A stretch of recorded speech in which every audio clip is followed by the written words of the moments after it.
Greetings, everyone. My name is Maheshwara. I'm very happy to be here again for the fifth session with Rajesh on the Prout principles. Today we'll start a two-session part on the fundamental principles of Prout.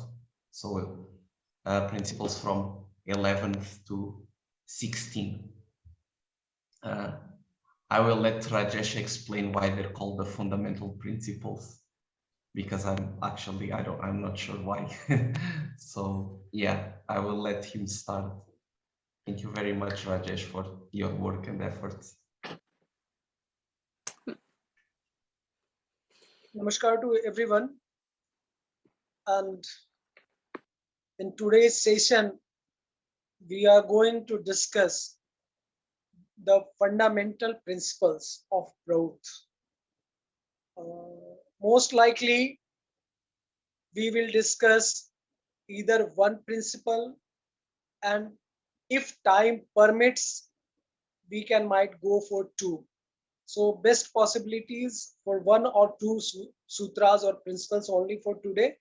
And whatever it's one or two in the next session, it will be concluded from my part with all the 16 sutras. So just I'm giving a brief background of these 5 fundamental principles.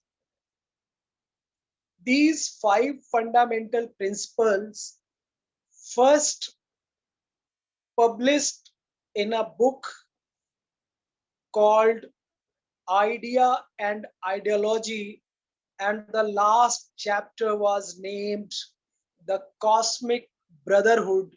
And in this chapter, the 5 fundamental principles has been discussed. Only 5. As we all know that Prout is in form of Sanskrit sutras, and total number of sutras or principles are 16. But in this chapter, only 5 fundamental principles has been incorporated. It was published in 1959, and in the same year 1959, the Prout philosophy was publicly declared on 14th of September 1959 at a small town, namely Motihari, in the state called Bihar. In the same state, Sri Prabhat Ranjan Sarkar was born. Jamalpur lies in the same state, Bihar. And we all know that all these 16 sutras are incorporated in the 5th chapter of Anand Sutram, which was published in 1965. 5 fundamental principles in 1959 in the book Idea and Ideology, chapter called the Cosmic Brotherhood. The entire sutras in 5th chapter of Anand Sutram, published in 1965. I'm coming straight away to the first fundamental principle, which goes as Samajadeshen bina dhan sanchaya akartavya. Samaj means collective body. Adeshen means permission or approval. Samaj adeshen bina, without permission. Dhan sanchaya, accumulation of wealth. Akartavya, not allowed. So in totality, it goes as no individual should allowed to accumulate any physical wealth without the clear permission or approval of the collective body. And there can be a question in mind, wealth is unlimited, because it seems it's unlimited. Unlimited money is there, unlimited wealth is there. So why there should be a ceiling on wealth or ceiling on accumulation? So before going to the into the details, let me share a story with you. I have a friend. He is fond of shoes. Wherever he goes, in any country or any state or any place, or whenever he gets an opportunity, he buys new shoes. He's quite wealthy. He has large number of shoes or pair of shoes. So when his one cupboard or the shoe shelf was filled full, then he he has taken a flat just to keep the shoes. He is so fond, so fascinated with this number of shoes. All the time he is looking for a new shoe, new variety of shoes. Whether he is going to a new place, obviously every country, every place has their own some USPs or the specialities. So definitely he is finding new varieties of shoes and he is purchasing them and keeping them in cupboards and the shelves everywhere. He has just made in a room shelf for the shoes only. So when in the beginning he has 5-10 pairs of shoes, we were happy with him that, oh, he is so rich, he has 5-10 pairs of shoes. But when his fascination grows, now we call him crazy, mad, that he has such a large number of shoes and he has put in the cupboards and the shelves and almirahs. So it's just sheer craziness, it's sheer madness. But is it so? We in India, there was a lady politician. She was ruling a state. She was chief minister of that particular state. She has more than 10,000 pieces of saris. Sari is a cloth. In India, ladies wear it. It's almost more than 5 meters. It's about around 6 meters straight length piece of cloth, but always a costly one. Ladies wear it, wrap it around their body, and she has more than 10,000 number of saris. She has more than 300 pieces, pairs of shoes. We all must have heard about the late Filipino First Lady Imelda Marcos. She possesses more than 3,000 pairs of shoes. And I'm not going to publicize the name of the company, but when you will search in Google, the costliest shoe, you will find the costliest shoe costs 20 million rupees, dollars, 20 million. Just one pair of shoe, $20 million. And we are fascinated with these kind of people that they have such a huge money, huge wealth, when more than 3 billion people are suffering in poverty.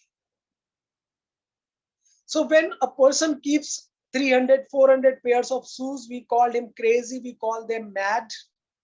But when people have ample of money, if they possess $100 billion, $150 billion, $200 billion, when they have properties across globe, they have properties in Bahamas, they have properties in some island in Italy, they have some property in Hawaii.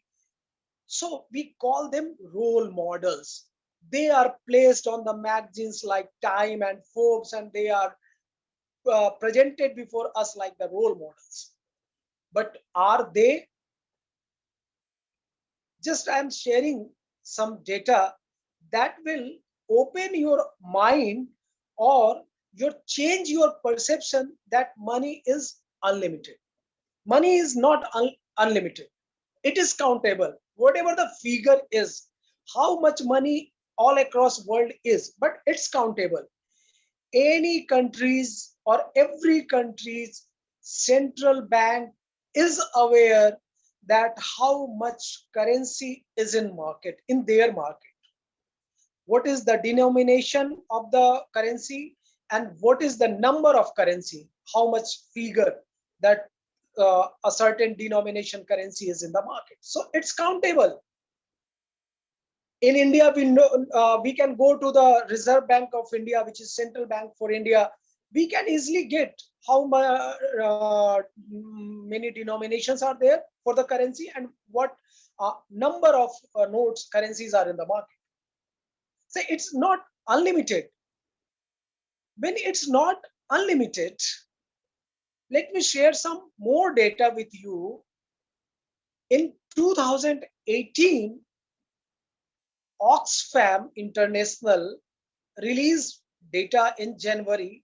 Every time when in Davos in Switzerland, there is World Economic Forum's meeting, when the country heads or the state heads of the every country gather together, the economists, the business tycoons, the journalists, the environmentalists, when they gather in Davos, Oxfam International releases its data for rich and poor, increasing gap between rich and poor.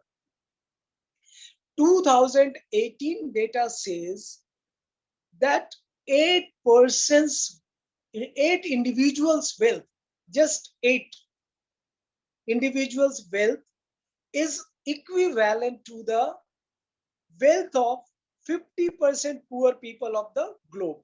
Means 8 people on one site and 4 billion people's wealth is on one side. Let's come to the 2019. In 2019 data says that 9 individual Indians possess wealth equivalent to the poorest 50%. Means we 650 million people and 9 persons wealth is equivalent. And 2020 data say that 1% people possess wealth double to the remaining 99%. And some more, 5 richest person on the globe of the world possess $800 billion. Just 5. 10 people possess $1.3 trillion. 10, 1.3 trillion. And recently Forbes has released the list of billionaires. It has 2,668 billionaires and their collective wealth is $12.7 trillion. And one more, that is Hurun Global Research, which says world has 3,361 billionaires and their collective wealth is $15.2 trillion. So as I said, we have a normal perception that money is unlimited. So where is the problem? If there is unlimited money, if some people possess such huge amounts or such huge wealth, where is the problem? But here I have a question to everyone. Why every underdeveloped country or a developing country is looking forward for FDI? This FDI stands for foreign direct investment. Why they are looking for this foreign direct investment? Because no one gives money free of cost. There is nothing like free lunch. When any country is giving a loan to any nation, they put certain terms and conditions other than the interest part. And one of the biggest example is countries falling in the trap of China under the Belt and Road Initiative, BRI. But I will not indulge into that part. Otherwise, it will look like that I am here for the China bashing only. But no country gives free lunch when you are taking money from someone. So my question is, if a free they are looking forward for the foreign direct investment for the infrastructural projects to develop their nation, to develop their country. Again, other than Ukraine, Sri Lanka is in the news, global news, just due to the economic crisis or political turmoil. And Sri Lankan government is in negotiation with International Monetary Fund, IMF, for a bailout package, because they have hardly any foreign currency left, or their foreign foreign currency left with them. So they are looking forward for some immediate bailout package so that they can honor their commitments on the interest part, and they can import the food grains or the life-saving drugs or the essential goods and products. So my question is, why Sri Lanka is looking for a bailout package from the IMF? Sri Lanka is a free, independent, and sovereign country. They have their own currency, which is known as Lankan rupees, LKR, or popularly known as Sri Lankan rupees, SLR. So they can print money like anything. They are a free and independent and sovereign country. They can print the currency. Why they are looking for the help from IMF? And if any economist says to me that, Rajesh, you don't know there are certain economic mechanisms that after a certain level, no country can print money than the prescribed limit, because if you are crossing that limit, your money will be devalued, or you have the inflation. So when you have the inflation, goods will become costly, or the vice versa part, that if the purchasing capacity of money is devalued. What is the meaning of devaluation of money?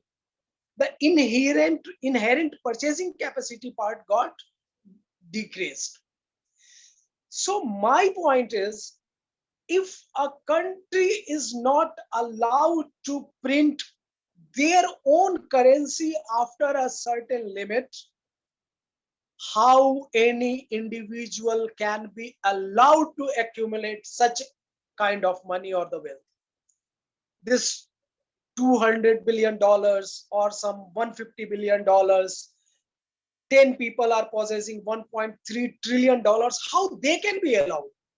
And here, the first fundamental principle says that no individual should be allowed to accumulate any physical wealth without the clear permission and approval of the collective body. And before coming, what will happen when the ceiling will be imposed? I'm giving you another example. And that is the worst part. On today,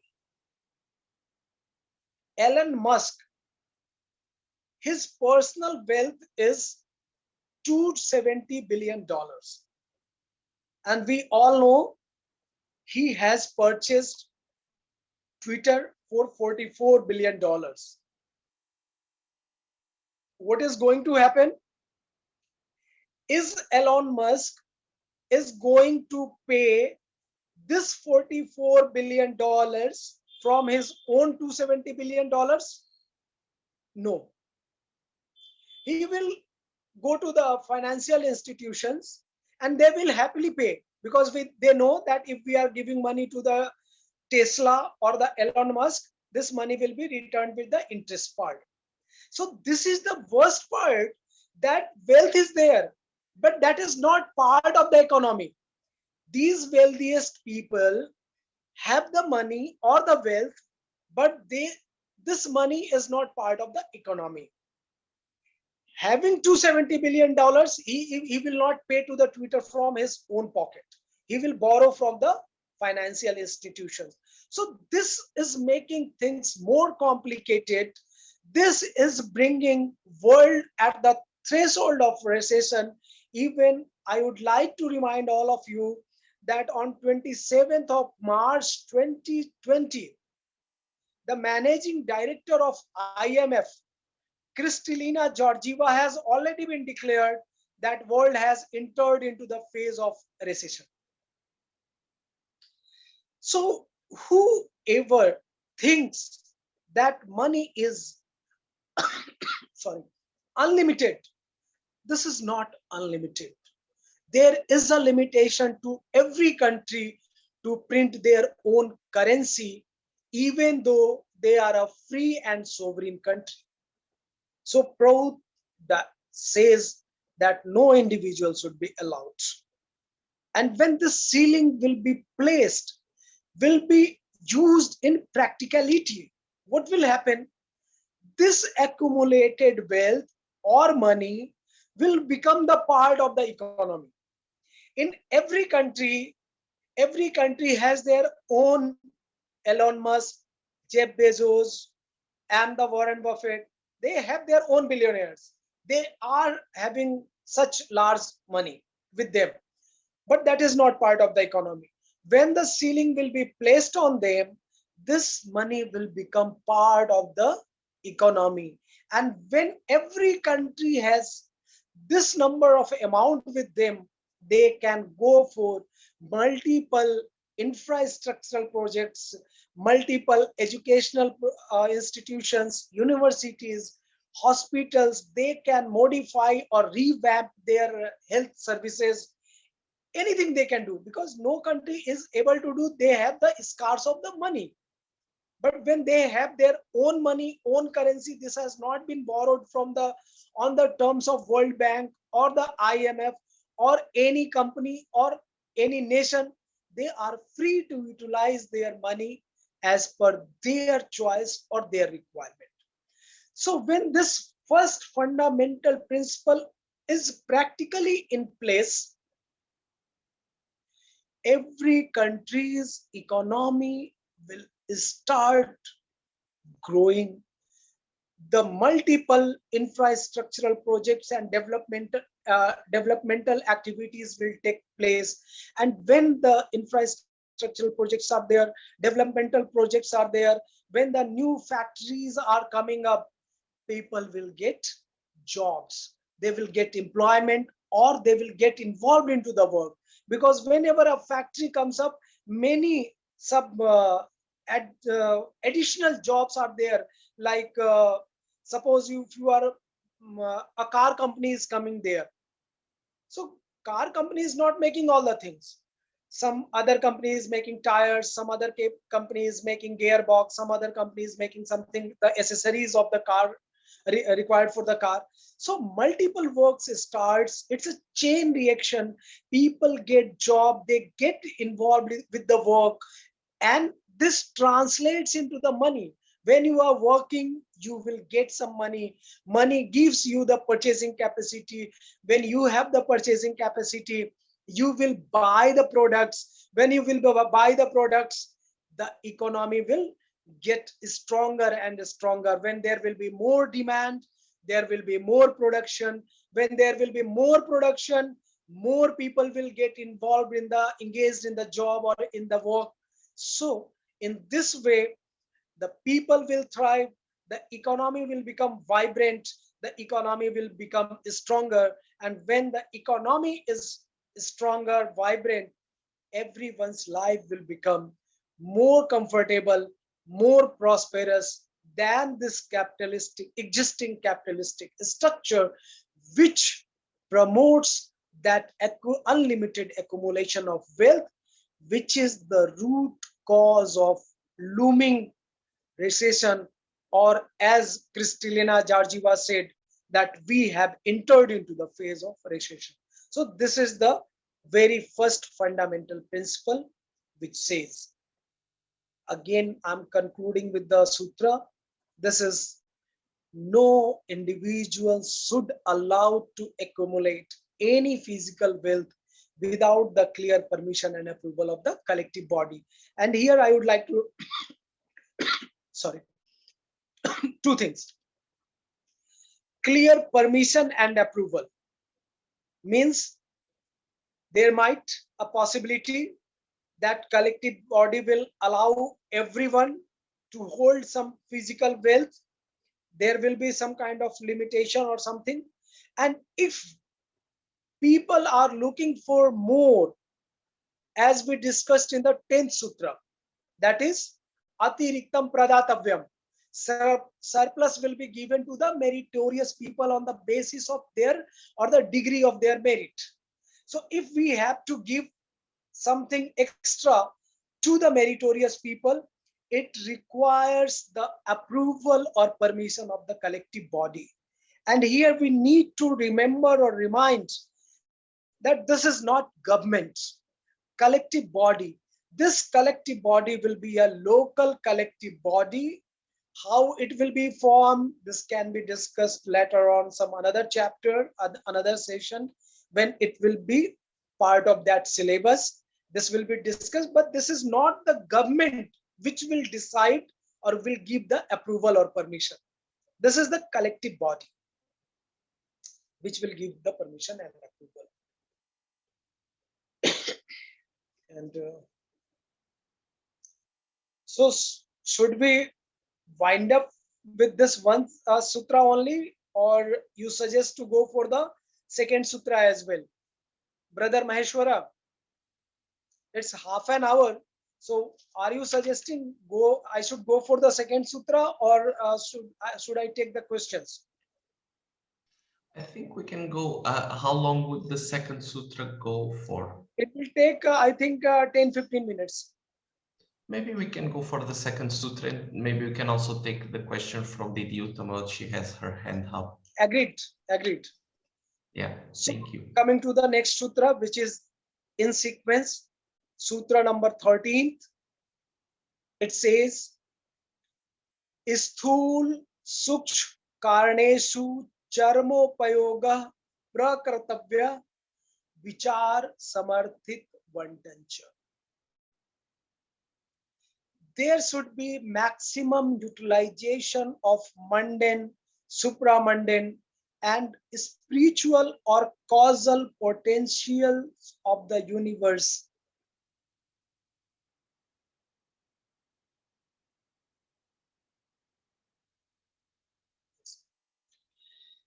There should be maximum utilization and rational distribution of all mundane, supramundane, spiritual, or causal potentials of the universe.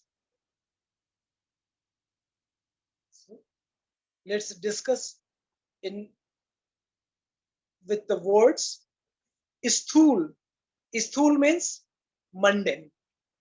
Suksh, subtle, supramundane. Karaneshu. Karaneshu means this is spiritual or the causal potentials. Charmopayoga means maximum utilization. Prakartavya, we have to do it. We have to go for the maximum utilization. Vichar samarthit means rational. Vantancha is distribution. Vichar samarthit vantancha is rational distribution. So there should be maximum utilization and rational distribution of this mundane, supramundane, and spiritual or causal potentials of the universe. So what are the sthul or mundane potentials? We all know that everything is formed with the 5 fundamental factors. And what are these 5 fundamental factors? Solid, liquid, luminous, air, and ethereal.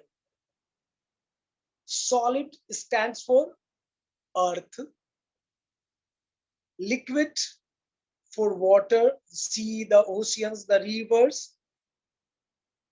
Luminous, the fire energy. Aerial, the air, the wind energy. Ethereal, the sky, the universe. So we have to go for the maximum utilization of the mundane potentials. So solid is everything on earth has been explored? No. If the exploration is as going on, we have the opportunity to find more fossil fuel, more coal, more iron ore, more manganese, more uranium in any country or anywhere. We can't claim that everything has been explored. No, it has not been. And in many books, Sri Prabhat Ranjan Sarkar has indicated that in this place you can find these kind of items that has still not been explored. So we have ample of opportunities that we still need to explore the solid or the earth.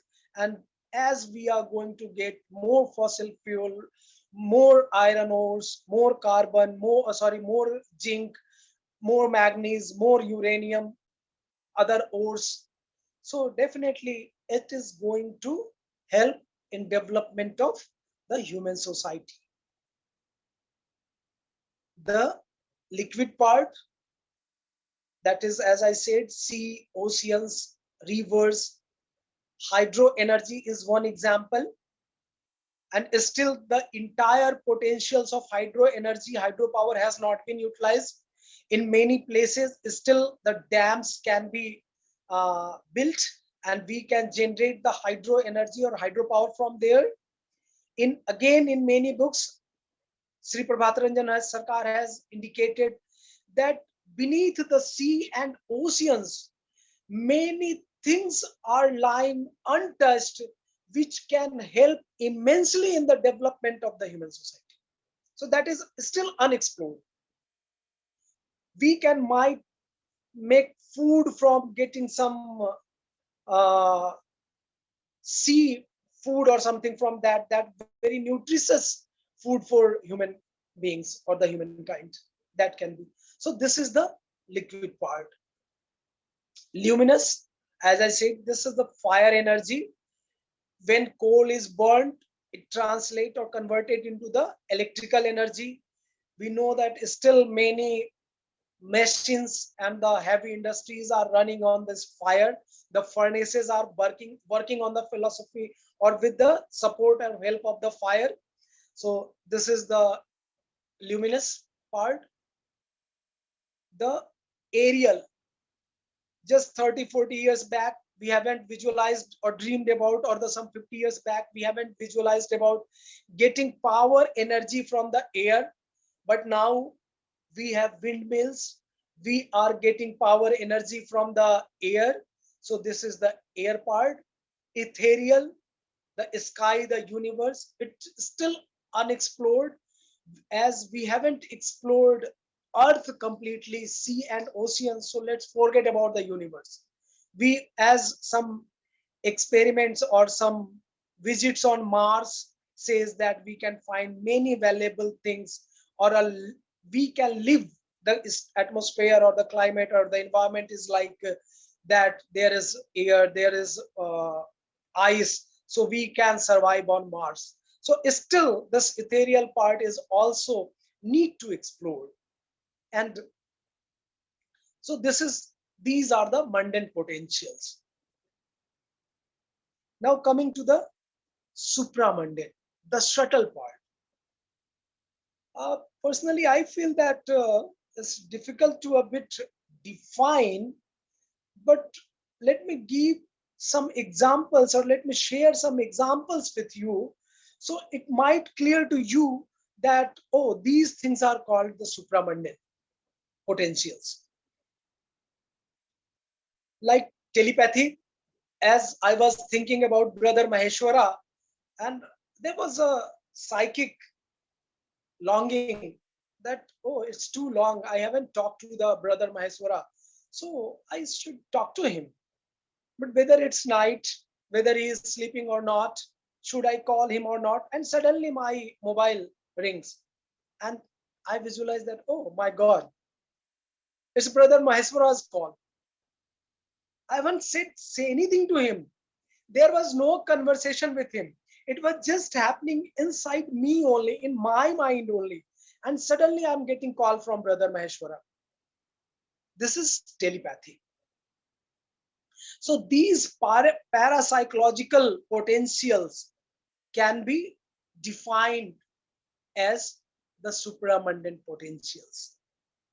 Many people has are has a vision of far-sighting things. What is happening in Sri Lanka today?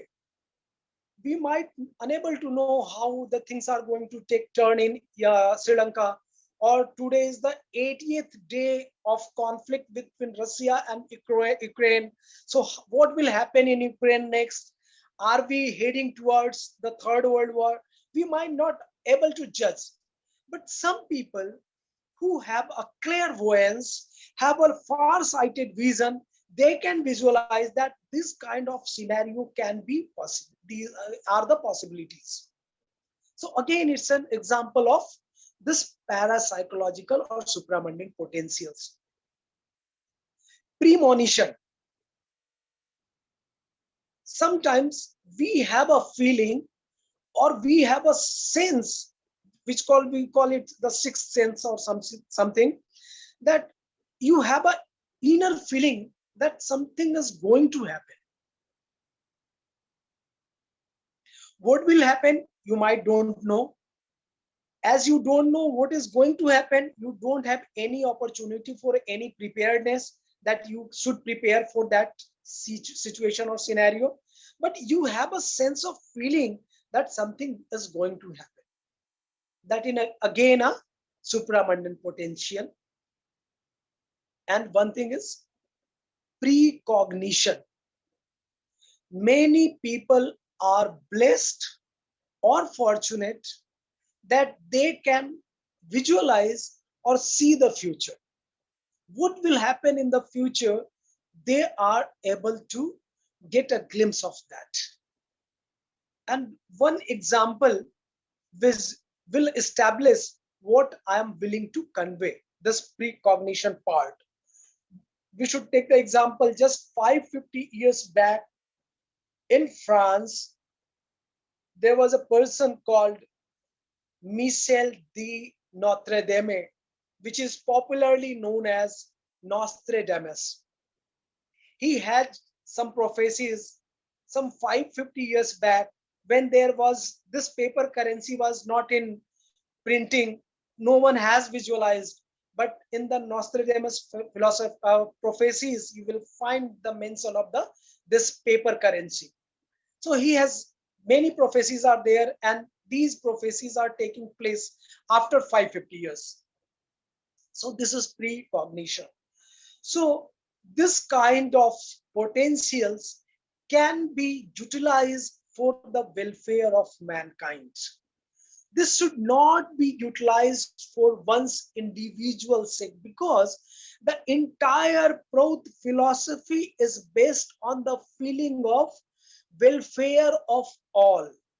Samaj tattva. It's not based on the capitalistic mindset of self-gratification, self-pleasure, self-gain, atma sukh tattva. No, Prout is based on welfare for all. So all these potentials should be utilized for the welfare of human society. And one example or two examples from the animal world or the bird world will clear more this supramundane potentials. Many times we have heard or seen that whenever there is a possibility of earthquake in any specific area, the reptiles, the snakes, the mongoose, they leave their place. Even the pets like cat and dogs becomes restless. So they haven't studied any science, but there is something inbuilt which guides them. There is some kind of subtle potential which guides them that something is going to happen. They are unable to speak, they are unable to convey. But it has been scientifically proved that before earthquake, many of the animals or reptiles react before to the earthquake. Another example from the birds, when there is a possibility of solar eclipse, they haven't studied science that, oh, now it's time that moon is going to come in between sun and earth, and now it's time for the solar eclipse. No, they haven't studied it, but they started returning back to their nests before the solar eclipse. So there is some kind of subtle potential in between them. And the last example is when the cold is looming in Siberia, the birds, many of the birds come from Siberia to India in many sanctuaries spread across some in between two sanctuaries might be there is a difference of 2000 kilometers or 3000 kilometers, but a migratory bird or coming from the Siberia, and the total distance will be somewhere around 15,000 kilometers, 10,000 miles. They fly from Siberia to India. So is there any GPS is transplanted in their head? No.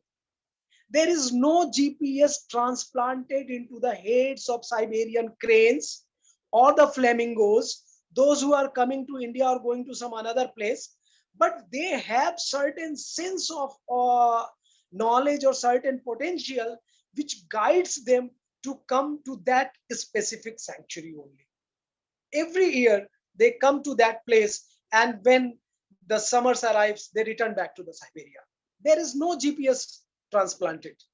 And when they come here, they have their children's, they got their children's, they fly with them to the Siberia. And the next year, when the winters are in Siberia, these birds, cranes, and flamingos again come to that sanctuary only. They don't go to another sanctuary in India.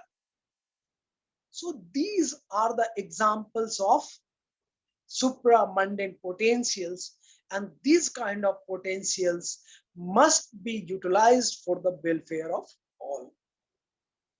And the last one is, which is mentioned as the spiritual potentialities, but the word karan is thul sukshma karaneshu.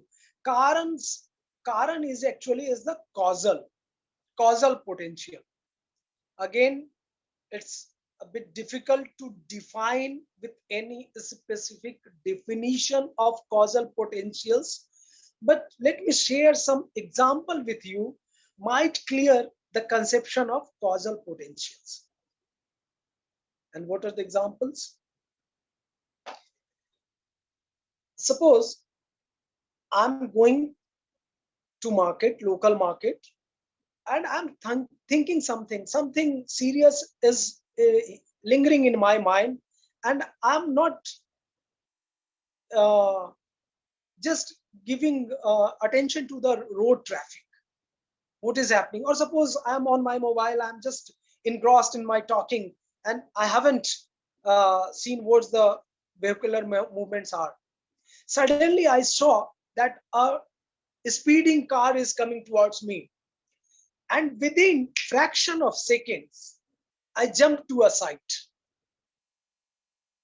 What is this? This sudden jump. And for this sudden jump, it doesn't require any kind of degree or professional knowledge. Even how I reacted in that situation, any literate or the PhD or D.Lit or a professional will react in the same fashion. And even a person who hasn't got an opportunity to study, he will also react in same fashion. What is this? This inherent potential is the causal potential. Let me take another example. Apple was falling from the plant since time immemorial. No one bothered to think why this apple is coming from the plant to the earth, why it's not going to the sky.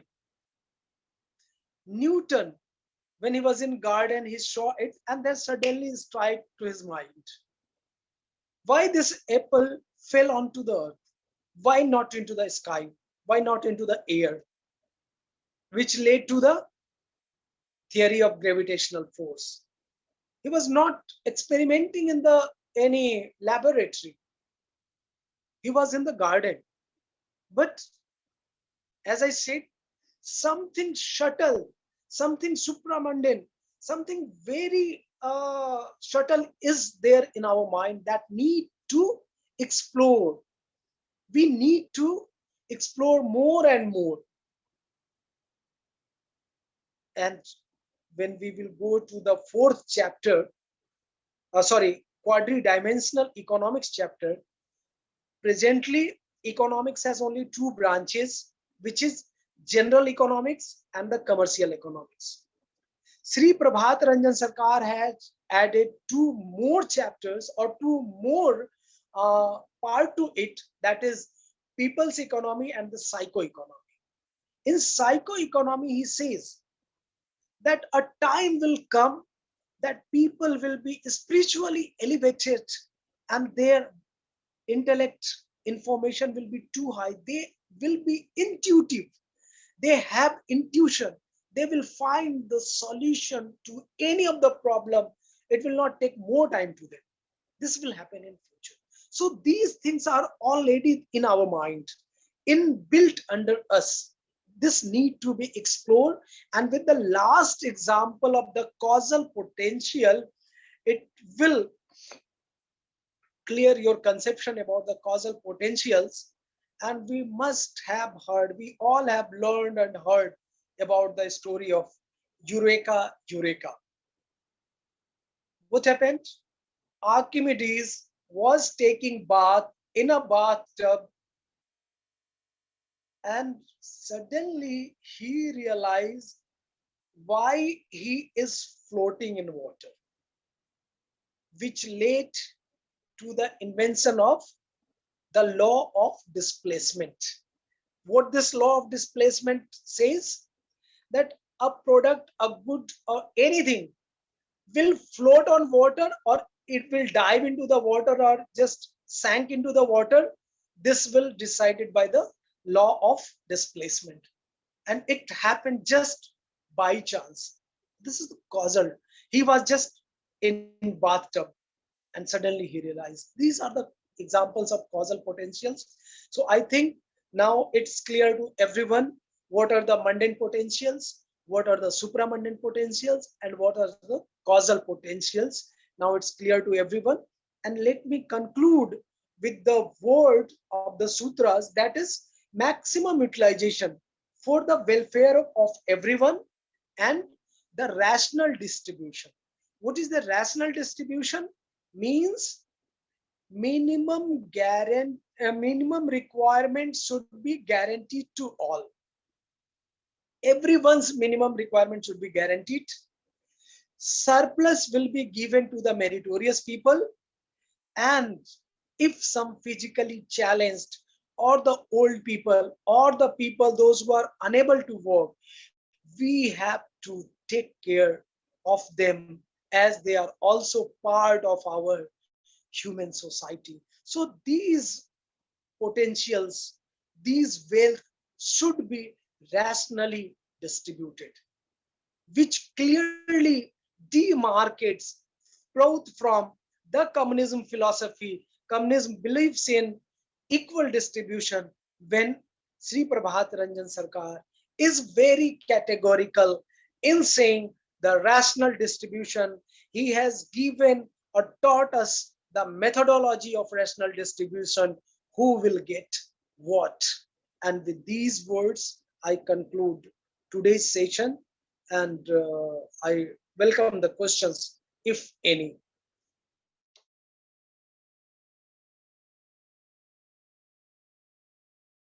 And thank you everyone for coming. It was a very big pleasure to be here, and see you next week.